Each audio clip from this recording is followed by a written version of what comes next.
to green on Daily Fantasy Winners. We are over to the mainland now in California for the next portion of the winter session of the PGA schedule. And the tournament this weekend is the Career Builder Challenge. And if you're wondering what the heck is the Career Builder Challenge, is this a new tournament that the PGA's put on? Not exactly, no. This is like a bowl game. The sponsorship has changed, and sponsorships on the PGA Tour change fairly frequently. And so this tournament used to be called the Humana Challenge and is now the Career Builder Challenge. Same golf tournament, just a different sponsorship name.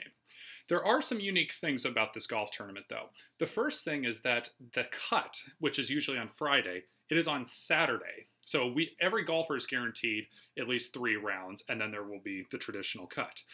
Why is it that way? Why is this tournament unique? There are 2 reasons. One, it is a pro-am, and secondly, it is because there are 3 different golf courses used at this tournament. And to keep it fair, in 3 different golf courses used, you want to make sure all the players play 1 round at each course, because obviously all the courses are not going to present necessarily the same exact difficulty in the same test, and you want to keep it as fair as possible. So what are those 3 golf courses? We're going to take a look right here. This is over at PGA West, and if you're familiar with PGA West, there are a ton of different golf courses in the area. I believe there's 3 different courses that are used, but there's a lot more within the area. But these are the 3 that are used. There's the PGA West TPC Stadium course. There is the PGA West Tournament course, which is one of the Nicklaus designs, and then you have the Quinta Country Club as well. And what's different about it this year in comparison to years past is that they used to use the private Nicklaus and private Palmer courses, and that is no longer the case actually.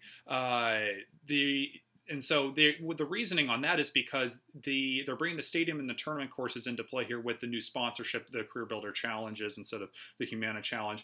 And these courses, quite frankly, are more built to today's game in terms of these courses are going to be a little bit longer than the other ones. They're a little bit more challenging as well. Most people remember the Humana Challenge as being one of the easiest tournaments when it comes to going under par. And this tournament still will have several deep scores under par, but this should be a little bit tougher than years past. Taking a look at these 3 courses, the one unique thing I'll actually throw out there about the stadium course is that there is an island green on the 17th hole. And so it's not going to be the same thing as TPC Sawgrass that you're used to seeing at the Players' Championship, but it will have a similar type of feel when you do see that. And the other thing I should also mention before we go any further is that when these 3 courses are different played Thursday, Friday, and Saturday, and then they apply the cut, Sunday's round will be at the stadium course. So that is the one course that will be used twice. So now, as far as looking at the specifics of these 3 golf courses, they're all fairly similar in terms of par and distance. TPC Stadium course, 7,300 yards, par 72. The tournament course, par 72, 70,204 yards. And then you take a look at La Quinta Country Club here. Par 72, 7,060 yards. So all relatively similar. They are different in terms of all in terms of the game planning and the exact feel of the course, but for all intents and purposes, from the length and the par of the course, they're all fairly similar.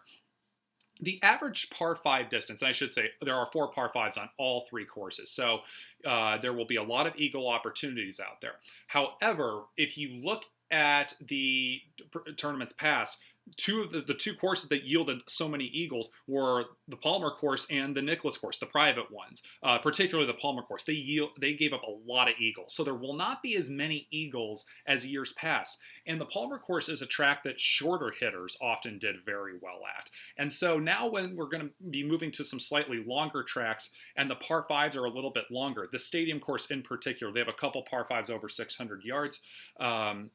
As you can see here, I'll just show them to you right now really quickly. 600 yards here on 16 and 617 yards on 11. And then the par 5s on the front 9, 535 and 559. Yeah, this is longer than what the Palmer course had in the Nicklaus private course as well. So longer hitters are going to be doing a little bit better on the stadium course, no doubt. and all these fairways are fairly friendly as well. You're going to see, if you look back at years past, a lot of the shorter hitters have tended to fare well, but I don't think we're going to see it as much this year because we are dealing with some new courses this year as well, and how the whole tournament's played from start to finish. So in any case, you will see some eagles, but in order to chase those eagles, we need to go with some longer hitters, I think. And then on top of that, I will also say is because we have 3 guaranteed rounds for everybody, we can be a little bit more aggressive with our picks. We're guaranteed 54 holes instead of the usual 36, so I wouldn't go too crazy or anything like that, and just play the top 3 most expensive players and then some 3 really cheap guys. But I would tend to be maybe a little bit more aggressive in your GPP lineups for sure. Now, as far as onto the picks, the first I'm going to give you another 6 picks again. We did pretty well with our picks last week. The 3 top picks made the cut. Brandt Snedeker couldn't quite get it done at the end at the Sony Open. Unfortunately, just couldn't make a putt down the stretch. The 3 GPP picks not really were in contention on Sunday, unfortunately, but they did make the cut, and hopefully some of you were able to cash with those picks. And in any case, we'll see if we can do a little bit better this week and pick a winner as well. So in any case, with these picks, the first guy I'm going to take a look at here is Ryan Palmer. Palmer is somebody who has fared very well at this tournament in the past, regardless. I mean, and the courses are a little bit different as far as there's going to be the stadium and the tournament course. But nevertheless, Palmer's a very good West Coast player. He's also been very good at La Quinta Country Club. And overall, I think Palmer, you look at who he's up against here at this price range in terms of, Zach Johnson, Bill Haas, Kevin Na, Phil Mickelson.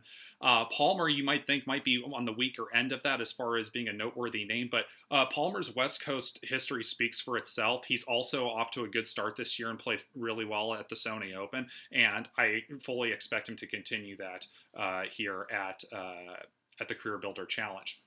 We're going to move on down the list here now. David Lingmerth is somebody who was very good at the second half of last season, has been very solid, 5 of 5 cuts made, and been very good also to the start of this season. And quite frankly, when I look at Lingmerth and looking at the other guys around him, I would take Lingmerth straight up versus anybody around him at this price point, probably all the way up to Jason Duffner at 9,800. Lingmerth is definitely somebody that could win this tournament. Definitely a reminder that he won the Memorial Tournament last year and was in contention at several other big tournaments as well. He's very good against the best competition, and this isn't even necessarily a very strong field. So Lingmerth is somebody definitely that I am high on. The next person I'll talk about very quickly is Billy Horschel at 8,600. If you take a look at our odds per dollar sheet on DailyFantasyWinners.com, or you just simply take a look at the Vegas odds, I spent quite a bit of time last night trying to figure this one out on why his odds were so poor, and I simply do not see one reason why his odds should be that bad. He is a much better player than 8,600, and the guys that are around him, with the exception of David Lingmerth. There are some good solid players around him, but I definitely don't think as much as Billy Horschel.